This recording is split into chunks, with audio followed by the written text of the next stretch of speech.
मनीष तिवारी कहते थे गहन पुनर्निरीक्षण का इनको अधिकार ही नहीं है। आर्टिकल 327 पूर्ण अधिकार देता है कि मतदाता सूची इस व्याख्या के आधार पर बनाने का अधिकार चुनाव आयोग को है। मान्यवर, अब एसआईआर पर ही सवाल उठा दिए। मान्यवर, इन्होंने कहा कि एसआईआर आज क्यों हो रहा है। मैं इनको थोड़ा इतिहास बता, और मान्यवर एक नई फैशन हो गई है, इतिहास बताते हैं तो नाराज हो जाते हैं कि आप इतिहास मत बताइए। अरे भला कोई भी प्रक्रिया, कोई भी देश, कोई भी समाज इतिहास को छोड़कर कैसे आगे बढ़ सकता है। इतिहास कोई भी समाज का महत्वपूर्ण अंग है। मान्यवर, हमारे लोकतांत्रिक इतिहास की शुरुआत 1952 से हुई। तो सबसे पहला गहन पुनर्निरीक्षण एसआईआर कब हुआ? 1952 में। एसआईआर की क्या जरूरत है वो कहते हैं, इसलिए मैं कहता हूं। तो उस वक्त प्रधानमंत्री कौन थे? जवाहरलाल नेहरू। किस पार्टी से थे? कांग्रेस पार्टी से। दूसरा कब हुआ? 1957 में। फिर जवाहरलाल नेहरू प्रधानमंत्री थे, कांग्रेस पार्टी से थे। तीसरा हुआ 61 में, उसमें भी जवाहरलाल नेहरू प्रधानमंत्री थे और कांग्रेस पार्टी थे। 65-66 में भी हुआ एक ही गहन पुनर्निरीक्षण 2 साल में हुआ। उस वक्त भी श्री लाल बहादुर शास्त्री प्रधानमंत्री थे, कांग्रेस पार्टी थे। 83-84 में हुआ, इंदिरा जी थी। 87-89 में हुआ, राजीव गांधी थे। 92-93-95 में हुआ, नरसिम्हा राव थे। 2002 और 3 में हुआ, तब श्री अटल बिहारी वाजपेयी थे। मान्यवर, 2004 में गहन पुनर्निरीक्षण समाप्त हुआ, तब डॉक्टर मनमोहन सिंह जी प्रधानमंत्री थे। तो 2, 3, 4 का एक गहन पुनर्निरीक्षण हुआ, एसआईआर हुआ। उसमें 2 साल एनडीए के प्रधानमंत्री थे, भाजपा के थे, और 1 साल डॉक्टर मनमोहन सिंह। 2004 के बाद सीधा 2025 में गहन पुनर्निरीक्षण हो रहा है। और इस वक्त हम हैं। एक पूरा गहन पुनर्निरीक्षण एसआईआर की प्रक्रिया का आज तक 2004 तक किसी भी दल ने विरोध नहीं किया है। मान्यवर, क्योंकि ये चुनाव को पवित्र रखने की प्रक्रिया है, चुनाव के उद्देश्यों को, लोकतंत्र को स्वस्थ रखने की प्रक्रिया है। अगर लोकतंत्र में चुनाव जिसके आधार पर होते हैं वो मतदाता सूची ही प्रदूषित है, तो चुनाव कैसे साफ और सुथरे हो सकते हैं। मानो समय समय पर मतदाता सूची का गहन पुनर्निरीक्षण जरूरी है, इसलिए चुनाव आयोग ने फैसला किया कि 2025 में इसको किया जाएगा। मान्यवर, एक बीच में एक घटना में जरूर कहना चाहूंगा। 2010 में एक चुनाव आयुक्त महोदय ने निर्णय किया कि रिटर्निंग ऑफिसर को मतदाता सूची में से नाम काटने का अधिकार नहीं है। और उसके बाद से किसी की मृत्यु हुई तो भी नाम नहीं कटते थे, कोई एक क्षेत्र से दूसरे क्षेत्र में गया तो भी नाम नहीं कटते थे। एक व्यक्ति का ट्रांसफर हो गया तो कोयम्बटूर से वो शिमले चला गया, भारत सरकार का कर्मचारी है, तो उसका नाम कोयम्बटूर में भी रहता था, शिमला में रहता था। क्योंकि 2010 में, मैं बताता हूं क्यों, मैं बख्शूंगा नहीं, आप चिंता मत करो। क्योंकि 2010 में एक व्यवस्था हुई कि किसी का नाम नहीं काट सकते, और उस वक्त भी कांग्रेस पार्टी की सरकार थी।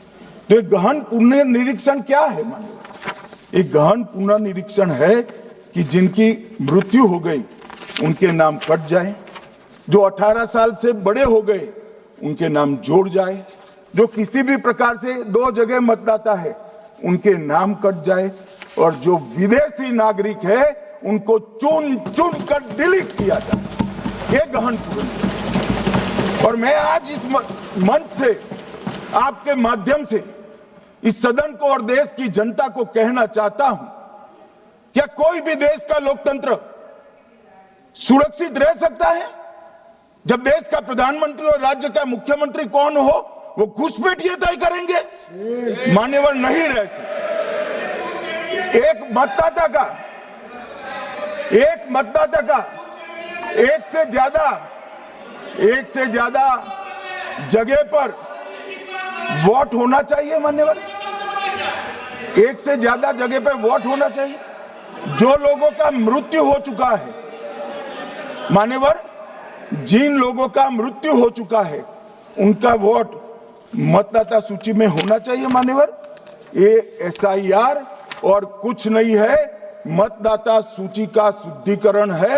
मैं मानता हूं इससे कुछ दलों के राजनीतिक स्वार्थ आहत होते हैं।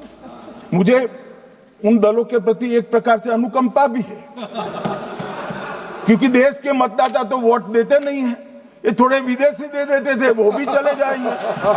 मगर मान्यवर, क्या हमने भारत के नाते निर्णय करना पड़ेगा कि इस देश की संसद को चुनने के लिए, राज्य की विधानसभा को चुनने के लिए विदेशी को वोट देने का अधिकार देना है या नहीं देना है? और मेरा मत है, मेरा विनम्र मत है मान्यवर, कि ये नहीं देना चाहिए।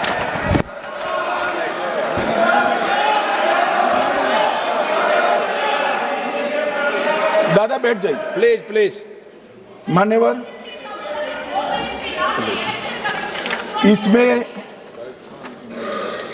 इसमें कानूनी स्थिति का प्रश्न नहीं है। अभी सांसद महोदया बोला कि इलेक्शन कमीशन का अधिकार नहीं है। लाल बाबू हुसैन 1995 में एक वाद हुआ मान्यवर, भारत की सर्वोच्च अदालत तक वो वाद पहुंचा। लाल बाबू हुसैन बनाम मतदाता रजिस्ट्रेशन ऑफिसर 1995 में इसका जजमेंट आया और उसमें अदालत ने स्पष्ट कहा, देश की सर्वोच्च अदालत ने कहा, मैं नहीं कह रहा, जहां मतदाता का नाम दर्ज किया जाना है वहां रिटर्निंग ऑफिसर ये सुनिश्चित कर सकता है कि आवेदक भारत का नागरिक है या नहीं है। ये लोग जो कहते हैं इलेक्शन कमीशन कैसे तय करेगा, ये इनकी ड्यूटी है और ये हमारा निर्णय नहीं है, भारत की सर्वोच्च अदालत का निर्णय है और हम सब भारत की सर्वोच्च अदालत के निर्णय से बंधे हुए हैं। किसी को भी अगर वेरीफाई करना है तो लाल बाबू हुसैन बनाम मतदाता रजिस्ट्रेशन ऑफिसर 1995 का जजमेंट निकालकर मान्यवर दे दे। मान्यवर, विपक्ष के नेता राहुल गांधी जी ने 5 नवंबर 2025 को एक प्रेस कॉन्फ्रेंस में परमाणु बम फोड़ा। अब वो परमाणु बम के अंदर उन्होंने कहा कि हरियाणा में एक ही घर में 501 वोट पड़ गए। चुनाव आयोग ने इतनी स्पष्टता करी कि हाउस नंबर 265 कोई छोटा मकान नहीं है और 1 एकड़ का पुश्तैनी प्लॉट में अनेक परिवार बस रहे हैं, मगर वहां हर परिवार के घर का नंबर नहीं दिया गया है, इसलिए सब जगह हाउस नंबर 501 दिया गया और एक परिवार की तो 3 पीढ़ियां साथ में रह सकती है।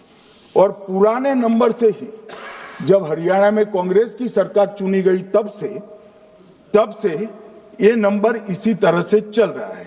ये ना कोई फर्जी घर है ना फर्जी वोटर है। मान्यवर, वोट चोरी का नैरेटिव बना